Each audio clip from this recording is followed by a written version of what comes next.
All right, if you're watching the video, you kind of already know the drill. All right, so reading from the book, pages 22 and 23. The Self and Expressive Individualism. The modern self assumes the authority of inner feelings and sees authenticity as defined by the ability to give social expression to those same. The modern self also assumes that society at large will recognize and affirm this behavior. Such a self is defined by what is called expressive individualism. In short, the modern self is one where authenticity is achieved by acting outwardly in accordance with one's inward feelings. So, question 4. What evidences of expressive individualism do you see in the world today? I mean, this is a loaded question. I mean, it's all over the place. There's the big things. So I wrote here when I first read this chapter is the divorce rate, um, purposefully being childless. That's one of the main things I'm seeing. Millennials, which I am a millennial, I've had many conversations with them where they say, "Oh, I'm too selfish to have children," which at least they're honest. I know a lot of unhonest people, but it's one of those expressive individuals. The entire world is about me and my own individual happiness. One of the main things that I see, and it's kind of funny, is the habit of Sunday brunches. You have Christians, again, millennials. Not everything's millennials' fault, but we do kind of create certain trends. We will go to professing Christians will go to brunch on Sunday morning at the same time that we're supposed to be in church as a break from church, because it's just too much, or it's good, so occasionally sometimes you leave just so you're able to decompress.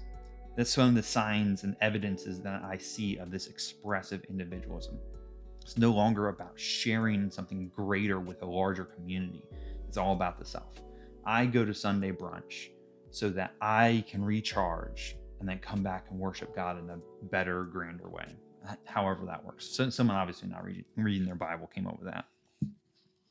All right, so here's question 5. Are there any movies, television programs, books, or videos that you've seen that encourage people to act only in accordance with their feelings?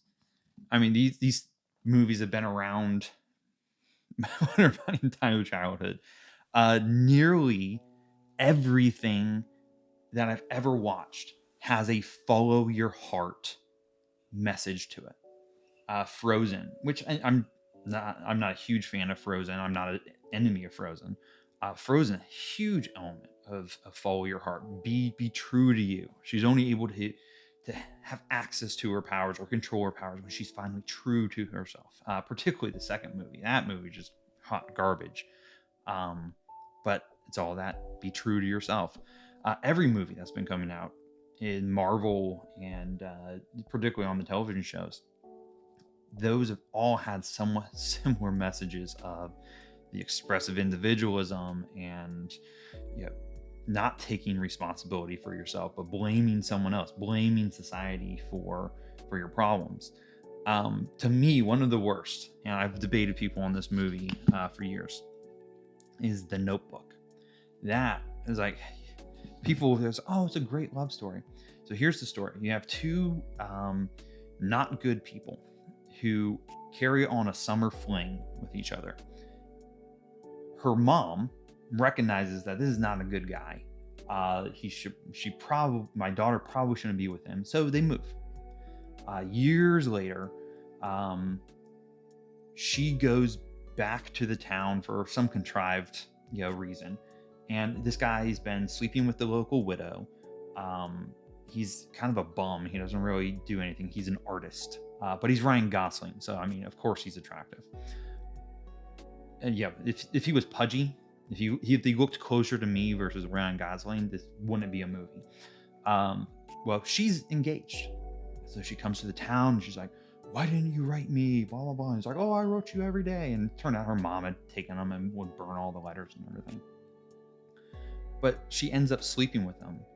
and cheating on her fiance, and then goes to her fiance and is like, listen, it's like, it just happened, is what the heart wants, what love is. And it's just total crap. I mean, it's the whole thing of your commitments don't mean anything anymore. Yeah, it's just an engagement, and that's the problem, is that we view an engagement as just an engagement. I mean, I've been around for a long time in a lot of different circles. It's like, hey, if she doesn't have a ring on, then it's fair game. And then some even extend it even farther. It's like, hey, she hasn't said I do, it's fair game. And that's just the type of mentality, again, going back to the previous one, is like, sex is not just sex. It has to have that attachment and that love with it. But people corrupt that lust feeling with an actual love feeling.